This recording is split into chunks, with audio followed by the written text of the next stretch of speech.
Señores y señoras, la Corporación Nacional de Finanzas Populares, la Superintendencia de Economía Popular y Solidaria y la Universidad Andina Simón Bolívar les dan la más cordial bienvenida a este conversatorio, Indicadores Sociales para la Economía Popular y Solidaria, una alternativa en construcción. Muy buenas noches a todos y todas. Quiero agradecer la invitación a la Universidad Andina Simón Bolívar y también de la Corporación Nacional de Finanzas Populares por esta invitación y poder participar en este foro. Y por supuesto por tener el privilegio de compartir esta mesa con una gran colega y amiga como es Muñoz. Y bueno, lo que yo les voy a presentar ahora es el trabajo que la Superintendencia ha ido realizando desde un análisis desde el año 2003 y luego la implementación de la evaluación en el 2014, y que publicamos esta investigación, digamos, este estudio y este trabajo en el libro que lo presentamos en octubre del año anterior, que es de la serie Estudios de Economía Popular y Solidaria, concretamente Contextos de la Economía, que publicó la Superintendencia. En este estudio fue un trabajo realizado por uno de los investigadores de la Superintendencia, José Ramón Páez, sobre el tema del balance social. Y claro, digamos, este proceso fue un proceso que bueno, ha llevado su tiempo, además que es un elemento que establece la Ley Orgánica de Economía Popular y Solidaria, de implementación del balance social, y por supuesto para la Superintendencia esto ha sido un tema de preocupación y de ver un poco cómo efectivamente esto lo podemos implementar, que de una u otra manera sea un mecanismo que permita hacer un seguimiento y evaluar, más que desde el contexto de la Superintendencia, más bien un mecanismo de evaluación y seguimiento de las propias organizaciones sobre su trabajo y sobre su funcionamiento al interior de la economía popular y solidaria. Entonces, en el caso del Ecuador, efectivamente tenemos algunos elementos que son sumamente importantes y que de hecho los avances que hemos realizado aquí en el país realmente son elementos que se reconocen a nivel internacional. Y de hecho, la posibilidad del debate constituyente que tuvimos en la Ley Orgánica de Economía Popular y Solidaria y los varios avances que se han dado aquí en la política pública sí nos permite estar en una posición un tanto más privilegiada en términos de la implementación de las herramientas y por supuesto de ir profundizando más en la construcción de otra economía, y en este caso la economía social y solidaria. Y bien, digamos, aquí la Ley Orgánica de Economía Popular y Solidaria en el caso de Ecuador ya nos establece una cancha y de alguna forma define la economía popular y solidaria como una forma de organización socioeconómica por la que sus integrantes interactúan a través del desarrollo de procesos productivos, de intercambio, de comercialización, de financiamiento, el consumo de bienes y servicios, pero sobre todo aquí establece bajo relaciones, ¿no es cierto?, de cooperación, de solidaridad, de reciprocidad, con la finalidad de satisfacer las necesidades de la población. Y por supuesto también nos establece que sitúa al ser humano, ¿no es cierto?, como el fin de las actividades económicas por sobre, como sujeto y fin de las actividades económicas por sobre la competencia, el lucro y la acumulación de capital. Entonces, de una u otra manera nosotros ya tenemos un ámbito. Al interior de esta definición existen unos valores que están atrás de la economía popular y solidaria. Y por supuesto, eso luego va a ser como el pilar fundamental para poder ir concluyendo lo que de una u otra forma nosotros luego podemos llamarlo como balance social. Y aquí, tal vez algunas diferencias que uno puede decir, entre otras, muchas tantas que hay, entre una organización de economía popular y solidaria y una empresa de capital. Y me parece que eso es importante tener claro este tipo de diferenciaciones. Y por ejemplo, uno de los elementos que sí caracteriza a una organización de economía popular y solidaria es la democracia. El hecho de que el capital, ¿no es cierto?, no determina la voz y el voto de una persona en el interior de una organización, que la participación y la toma de decisiones deben ser de manera igualitaria, con el mismo peso para cada una de las personas, a diferencia de una empresa de capital, una empresa, una compañía, efectivamente el voto está en función de su capital, del dinero. Mientras mayor dinero, mayor participación, mayor fuerza en la toma de decisiones. Entonces, aquí tenemos un elemento importante que es diferenciador. El otro tema es, por supuesto, el trabajo sobre el capital. ¿Sí? En el caso de las organizaciones empresariales, capitalistas, el capital está siempre sobre el trabajo. Efectivamente, aquí, en la lógica de la economía popular y solidaria, lo que procuramos y lo que efectivamente se debe tratar y debe prevalecer es justamente esta idea de que el ser humano está sobre el lucro y sobre la rentabilidad capitalista. Por otro lado, efectivamente, la participación o la propiedad de los bienes, digamos, y de la actividad propia de una organización de la economía popular y solidaria, desde su concepción, es una propiedad colectiva, de todos de su conjunto, de todas las personas que son parte de este tipo de organizaciones. En el caso de una empresa de capital, por supuesto, la propiedad está en función del capital. El que mayor aporta es más dueño de lo que se va generando en un proceso de construcción económica o productiva o comercial de cualquier tipo. Entonces, nuevamente, regresamos a la idea de que el capital es el que supedita a las interrelaciones que hay en el interior de una organización que produce o que realiza una actividad económica. Otro de los elementos importantes es el tema de balance social frente a lo que se produce en una empresa capitalista, y de hecho Cruz ya lo ha aclarado bastante bien. Es decir, no podemos confundir y no podemos caer en el juego de las lógicas de dimensiones de la responsabilidad social empresarial, porque bajo esa lógica está otro paradigma, están otros principios y por supuesto está un mecanismo de acumulación de capital que es totalmente diferente y contradictorio al que tiene la lógica de la economía popular solidaria. Efectivamente, en la economía popular solidaria, justamente los valores que están atrás son los que tratamos de medir o tratamos de evaluar a través del balance social. En el caso del modelo de responsabilidad social, lo que se busca fundamentalmente y dentro de la lógica capitalista es tratar de limitar un poco esa posición perversa de que todo vale, y todo vale en la lógica del mercado. Y mientras todo valga en la lógica del mercado y en la forma de acumulación capitalista, efectivamente no existen reglas de juego. Y lo que hace ahora para poder suavizar al menos esa visión más perversa, digamos, del capitalismo, que es el neoliberalismo, es tratar de poner una lógica que diga no todo vale, y tratemos de buscar un mecanismo que ayude a limpiar la depredación capitalista. Efectivamente se basa a través de mecanismos más de filantropía, de caridad, y tratando de tapar justamente la lógica perversa que está atrás del modelo capitalista. Pero sin duda alguna, todo lo que está en juego ahí se lo puede ir aceptando de manera minúscula, siempre y cuando no afecte la verdadera dimensión de acumulación de capital que tienen los rentistas capitalistas atrás de este tipo de organizaciones. Y eso, por supuesto, es una lógica que no está y no se compara con los principios de la economía popular solidaria. Y por esta razón hay una diferencia totalmente opuesta entre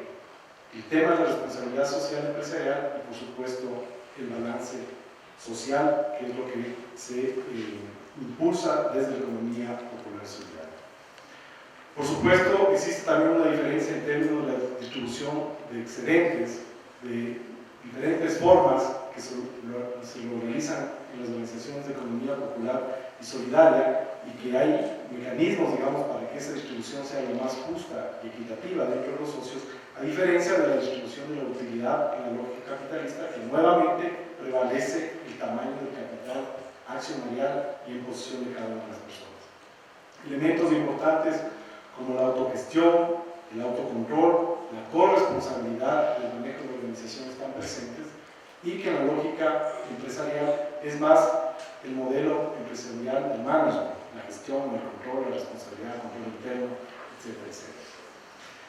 En la economía popular y solidaria es fundamental el tema de la educación y la formación de los valores y principios, que es el elemento sustancial del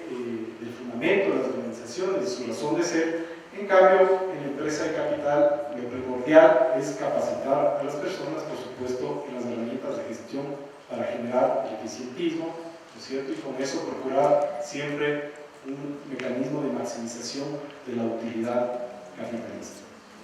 Y por supuesto, elementos importantes como la intercooperación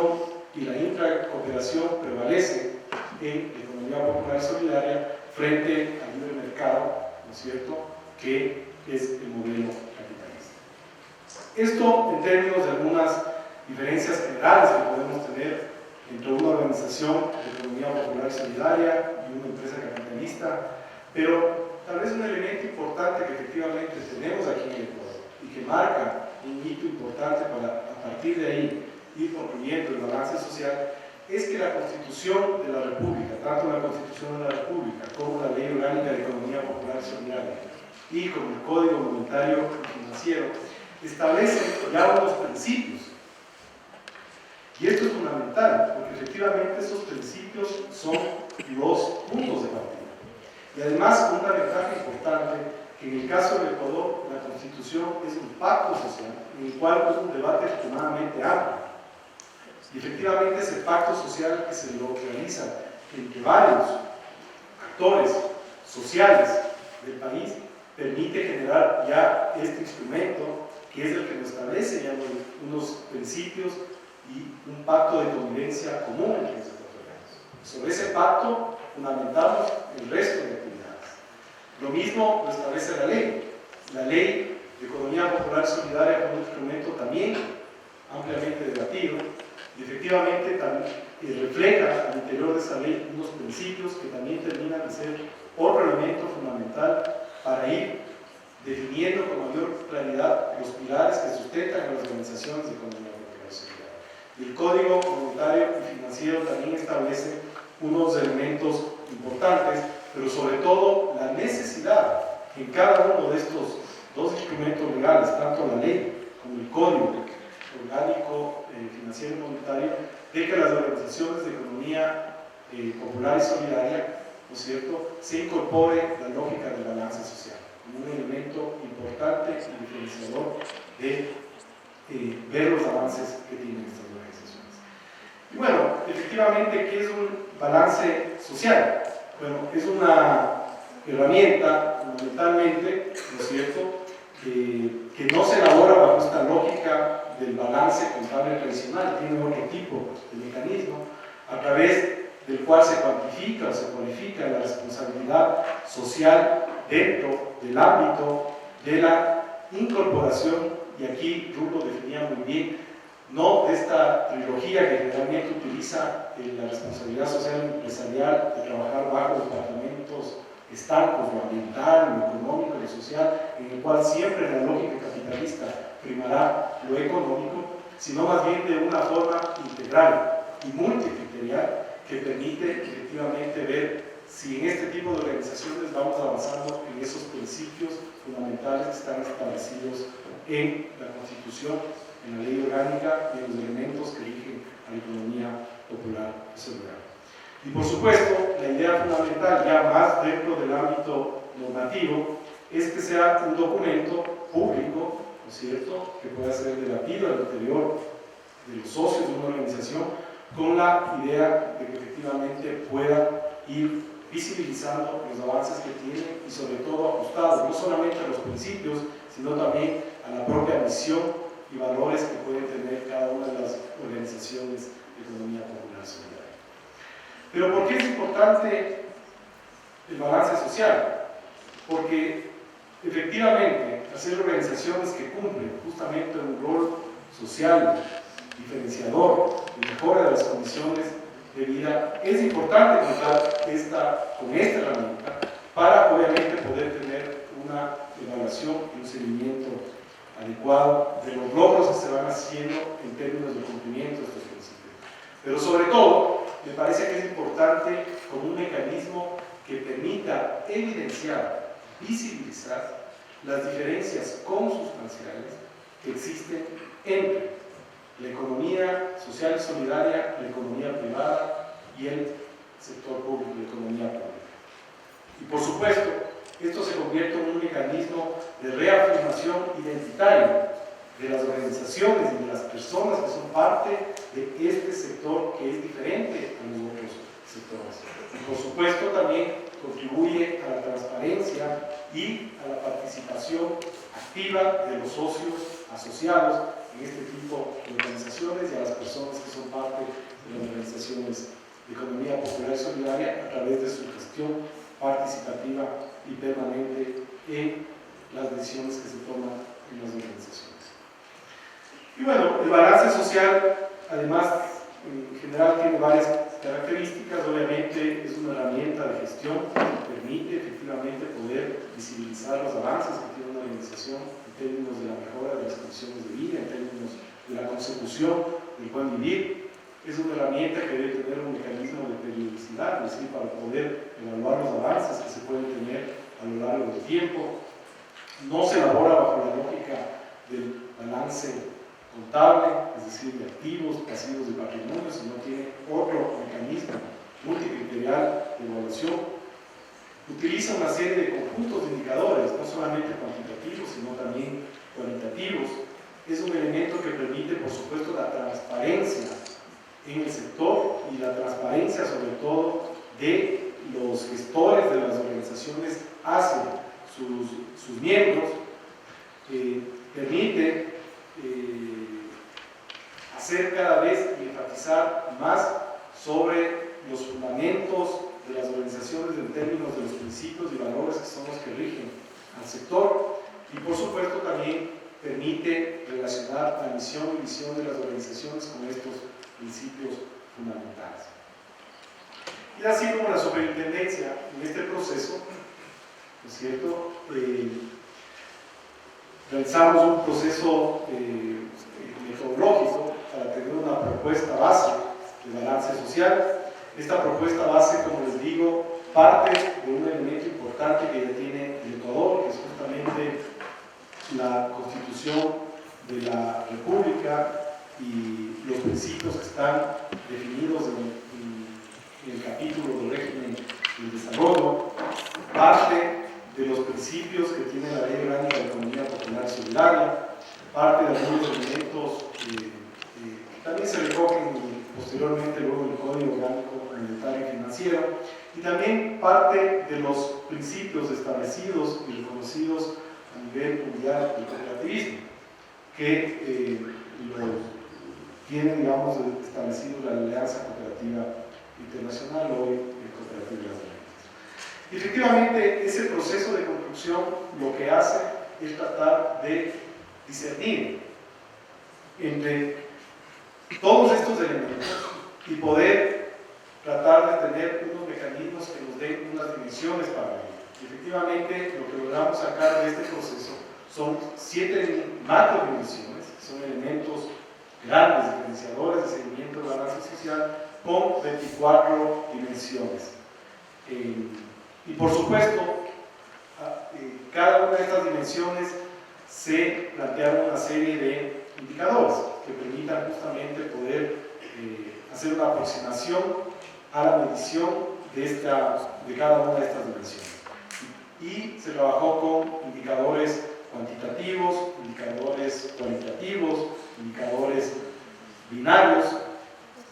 que permiten ir concluyendo cada una de estas dimensiones. Para esto hicimos una encuesta piloto. Esta encuesta la hicimos, digamos, un focus group y un trabajo, digamos, de validación de la encuesta con algunas organizaciones del sector, sobre todo en este caso trabajamos con organizaciones más del sector cooperativo. Tuvimos una retroalimentación, corregimos algunos errores que encontramos en la encuesta y luego hicimos una aplicación general de esta encuesta a más de 3.000 organizaciones del sector cooperativo. Y efectivamente eso nos permitió luego ya tener algunos resultados de este proceso de balance social. Pero antes de eso es importante señalar un poco las dimensiones que se pueden crear. Entonces, una primera dimensión fue esta gran dimensión que se recoge en la ley, por supuesto en la Constitución de la República, que es la relación de trabajo sobre el capital y los intereses colectivos sobre los individuales. Y dentro de esta dimensión, o esta macro dimensión, algunas dimensiones que ayudan a caracterizar la misma, que es la relación del trabajo sobre el capital, la relación de los intereses colectivos sobre los intereses individuales y también esta dimensión del ocio liberador. Trabajamos también en una segunda macrodimensión que es la asociación voluntaria, equitativa y el respeto a la identidad cultural,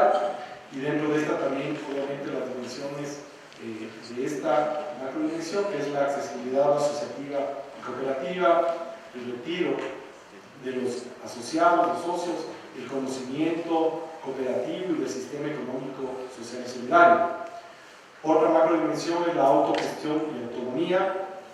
Se trabajaron en algunos elementos también, como el acceso a los cargos institucionales, el control democrático de los socios, la transparencia de la información, los acuerdos con otras organizaciones de economía popular solidaria, la relación con el Estado, la estructura del patrimonio, la composición patrimonial y el equilibrio de la red de poder entre los asociados. Una macrodimensión 4 fue la participación económica, solidaria y la distribución equitativa. Y aquí trabajamos en las dimensiones de esta macrodimensión relacionadas con la concentración de los aportes sociales, la utilización de utilidades y excedentes y el valor agregado cooperativo. Una quinta macrodimensión que es la educación, capacitación y comunicación, cuyos componentes son el desarrollo de las capacidades de los actores relacionados a las organizaciones, la promoción de la economía popular y solidaria, investigación y desarrollo. Una sexta dimensión que es la cooperación e integración del sector de la economía popular y solidaria, con sus componentes intercooperación y también la integración sectorial. Y finalmente, una séptima macrodimensión relacionada con el compromiso social, solidario, comunitario y ambiental. Y aquí algunos elementos de esta dimensión, que es el comercio justo, la relación con la comunidad y el medio ambiente.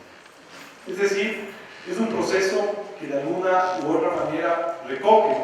los principios establecidos en la Constitución, en la ley y los principios del cooperativismo, recogidas en estas 7 macrodimensiones y luego en las 24 dimensiones que la componen cada una de estas. Efectivamente, luego, después de implementar este proceso, hicimos una encuesta, como les digo, a más de 3.000 organizaciones. Tuvimos una respuesta de más del cerca del 35% de los tiempos que estableció la Superintendencia para la entrega de información, pero luego logramos el 100% de la captura de información y empezamos a obtener unos resultados del sector. Y aquí les voy a poner algunos ejemplos nomás. Hay cerca de 200 indicadores que trabajamos alrededor del proceso de balance social, pero me voy a permitir explicar algunos. Por ejemplo, y esto más como un mecanismo de ejemplo. Por ejemplo, en la macrodimensión, relación del trabajo sobre el capital y los intereses colectivos. Efectivamente, aquí teníamos una dimensión al interior de esta que hablaba de la relación del trabajo sobre el capital. Y un indicador, entre otros que tenemos aquí, era la rotación y la estabilidad de las personas que trabajaban en la organización. Y dentro de esto teníamos algunos elementos que pueden ir indicando el avance que puede tener una organización en 4 etapas. Obviamente una etapa un tanto más básica, una segunda etapa y un poco más avanzada, una tercera y una cuarta etapa que puede ser un poco más avanzada en términos de la calidad, llamémoslo así, de este indicador. Entonces, por ejemplo, en este indicador, en la primera etapa, es decir, el 28% de las organizaciones nos indicaron que el momento, digamos, de evaluar este tema de rotación y estabilidad laboral trata de evitar la salida del personal por medio de un incremento salarial. Es decir, cuando una persona quiere salir de la organización, el 28% de las organizaciones procura mejorarle el salario para que se quede. En una segunda etapa que incluye la primera, es decir, que además de esa situación realiza esta, digamos, comportamiento adicional, que es una segunda etapa, es si posee o realiza prácticas no asalariadas que eviten la salida o marcha del personal. Es decir, no solamente el tema, digamos, de un incentivo en términos de la remuneración, sino si existen otros mecanismos que no solamente sea el económico, que permite que la gente se quede en la organización y se sienta bien trabajando en la organización. Una tercera etapa indica, además de las dos anteriores, si posee un documento informal con medidas que buscan incrementar la estabilidad laboral. Es decir, si prácticamente existe una política al interior de la organización sobre la estabilidad laboral de la gente que trabaja. Y una cuarta etapa, que además de involucrar las anteriores, es decir, si tiene algún mecanismo de mejora salarial, si además de la mejora salarial tiene mecanismos que no solamente son económicos, sino de otro tipo de incentivo a las personas,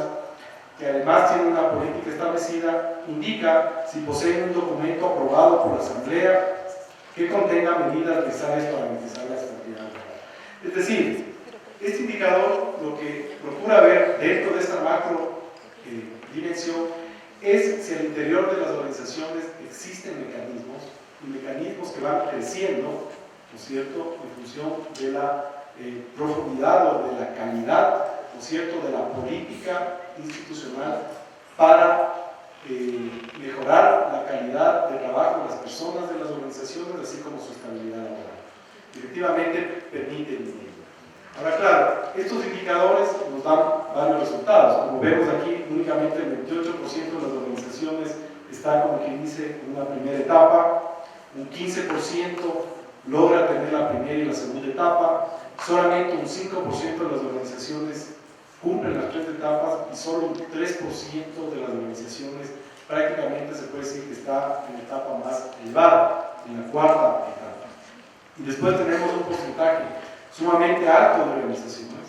en la que un 36% este tema no lo ha tratado en la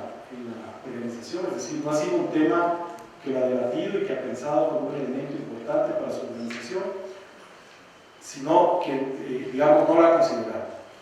Y tenemos un 13% que considera que no es necesario. O sea, este tipo de mecanismos de estabilidad laboral no es necesario.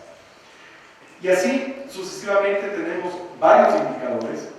indicadores que permiten ir caracterizando y viendo cómo el sector en su conjunto, en este caso, el sector sobre todo cooperativo, se encuentra en términos de balance social y en cada uno de los macrodimensiones que se ha podido definir en este modelo. En general, efectivamente se ven algunos indicadores que son interesantes, ¿no? Y aquí obviamente hay algunos ejemplos que hago la presentación para que ustedes puedan ver sobre la relación de los intereses colectivos sobre los individuales, la accesibilidad en las formas de asociarse a una organización, en las formas de retiro también de una organización, tanto en la entrada y la salida, efectivamente la calidad de esos mecanismos de entrada y de salida, que no existan discriminaciones al interior de estos procesos, la transparencia informativa, la relación con el Estado, utilización de los excedentes de las organizaciones, la concentración de los aportes sociales, el desarrollo de las capacidades de los actores relacionados con las organizaciones, es decir, la interacción que tienen los socios, los asociados de los mecanismos de buen gobierno al interior de las organizaciones, los acuerdos con el sector privado, con el sector estatal, la relación con la comunidad, las actividades con relación a la educación al interior de las organizaciones y así, digamos, varios elementos que son parte de las diferentes dimensiones y que ustedes pueden ver aquí en la presentación que les voy a dejar y por supuesto en el documento que está publicado en el libro de la superintendencia. Sin embargo, más allá de lo que se ha podido lograr aquí, que me parece que es un avance bastante importante por parte de la superintendencia para diseñar una herramienta, pero sobre todo una herramienta que esté adaptada a la realidad del Ecuador. Porque, claro, digamos, la realidad de cada país y también luego al interior de cada país, de cada organización es diferente. Pero al menos lo importante es que sea una herramienta que esté adaptada a los principios que rigen la economía social y solidaria y el pacto de convivencia que nos establece la Constitución de la República. Y eso ha sido un esfuerzo, yo creo, bastante importante de este proceso que hemos llevado. Segundo, más allá de los resultados, efectivamente, yo creo que los resultados en términos generales